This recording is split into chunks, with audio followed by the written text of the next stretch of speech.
What's up, DC Nation? Welcome back to another video. And guys, if you like the video, give it a big thumbs up. And if you're new to the channel, make sure you subscribe because I always create these content every day that you don't want to miss. And guys, I'm going to review Batman number 88? Yeah, number 88. The last two issues were really great. James Tynion has really been doing well. Like, Tom King, ran Batman to the ground, but James Tynion's bringing it back up. But the only thing that I didn't like about the last issue, really, was that it changed from Tynion Daniel as the artist to William March, which he's not a bad artist, but it doesn't compare to Tynion Daniel at all.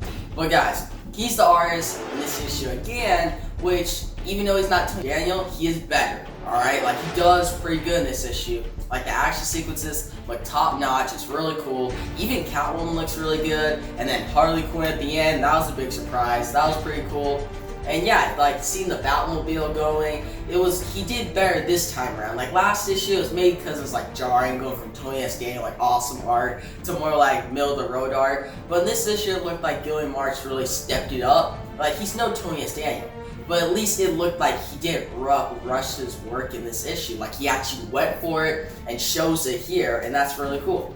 But guys, in this issue, it's more about the whole designer. The designer pretty much made a pact with Joker, Penguin, Riddler, and Catwoman years back, and to pretty much pull off the perfect crime and beat Batman. Now, Batman's going after all these targets, trying to save these people, and Deathstroke somehow is involved in this. He's like, hey, I'm getting paid, so I'll go do it. And we have this cool sequence in the book with Deathstroke talking to Penguin. Penguin's like, oh, I'm gonna kill you, and then Deathstroke freaking slits his throat. I was like, dang, obviously Penguin's not gonna die. Why would they kill off one of the best Batman villains?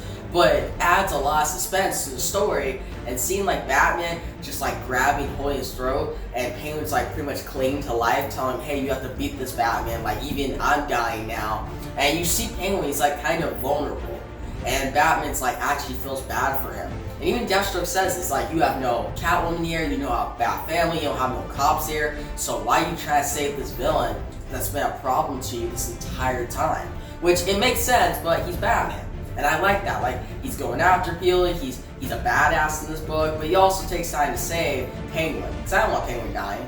But guys, Riddler and Catwoman have an exchange in this book. It's actually pretty cool. At first it looks like Catwoman has the upper hand because she's trying to get information hey, what do you know about the designer? Is he coming back?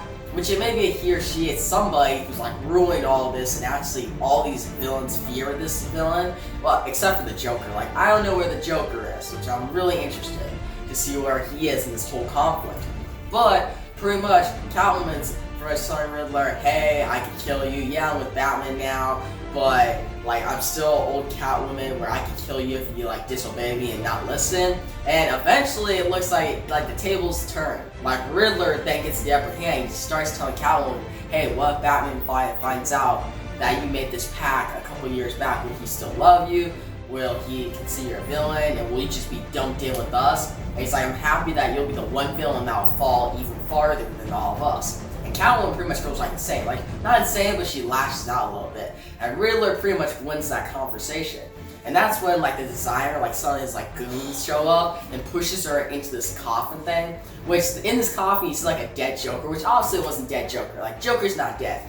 But she starts getting pretty much almost killed. But then she gets out, starts fighting, and as she's about to get killed, Harley Quinn then shows up. And that's how we ended off the issue, guys. It was pretty cool. I really like that. I'm excited to see, Harley Quinn says, the final lines, this whole thing runs deep. So we're going to see a lot of villains in this. And I really like how James Tynion, he really is getting the Bat Lord back, using the Bat family, using the Bat villains. He's not just trying to force pain on Batman and just make it a whole grief fest. Look, Tom King did a bad job at the end. I'm happy that James Tynion is bringing Batman to his roots again and making a great book.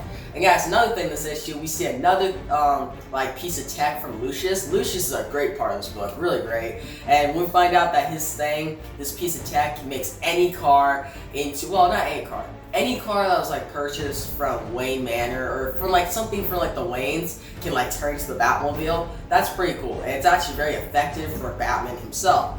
But guys, it's pretty badass in this issue. He does a great job. You see him actually using different martial arts. He's not just using his gadgets, which I really like. I like to see Batman actually use his martial arts that he's learned from Ra's al Ghul. So that's cool. And as I said, like the art helps it out a lot. Like William March did a great job on this, like better than last issue. His art last issue, it was alright. But this issue, it's not the best of this storyline so far, but still really great. I'm looking forward to the next issue and this whole entire run that James Time 4 is pretty much setting out to do. But guys, overall, I'm gonna give this issue an 8.5 out of 10. Really liked it. I'm really enjoying this run. It's so far solid. It hasn't had like that amazing peak. Like look, these past 3 issues I gave them like 8.5s because they're all solid. They're not bad. Like they're not even like just good. They're great. But they haven't hit that issue that's like that peak yet, which I'm feeling it's coming. I'm feeling it's coming. But guys, in the comment section below, tell me what you thought about this issue. Did you like it? Did you hate it? Do you like James Tynion 4 run so far? What do you think about the whole thing to actually like slaying Penguin's throat? And how you think Harley Quinn and all these different villains will like contribute in this big storyline? But guys, that's good for the video. If you liked it, give it a big thumbs up. And if you haven't yet, bro, subscribe to the channel so there's great content every day that you don't want to miss. Alright guys, that's good for the video. Peace out.